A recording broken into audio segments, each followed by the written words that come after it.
एटा हूँ सकाल 7:30 भिडियोटा आउ बाहर आमर थंडा पड़ी घर भितर एत जना पड़नी एपटे मु बड़ झीर टिफिन बनैबी जेहेतु से स्कूल जीव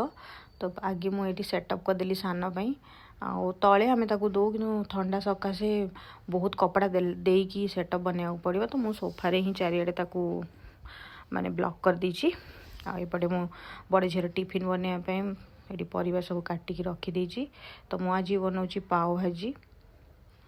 तो काली भी बनई थी कि काली बड़ झीर टी देह भल लगिलानी ताकू तो से गलानी तो खाई भी नथिला जेतु तार देह टी भल नाला से कहला जे मु काली पाव भाजी नहीं कि जीवी बोली आउ बासीटा तो देई हबनी तो सकाळ मु तापई बनाऊँगी आउ अल्प अल्प परिवा नहीं कहीं जिते बड़े मु पाव भाजी बनाए से 10 जनकर हो जाए तरकारी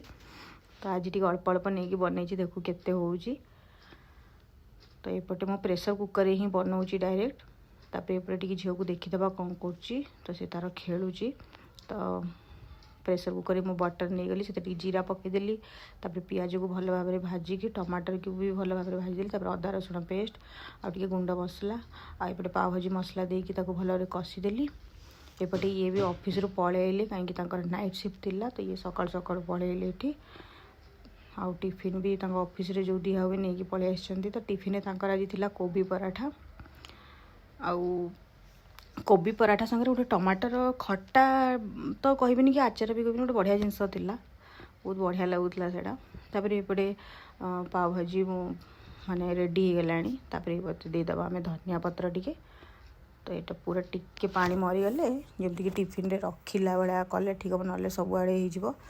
तो एपटे तार टिफिन भी मुझे पैक करदेली खाया भी दे दी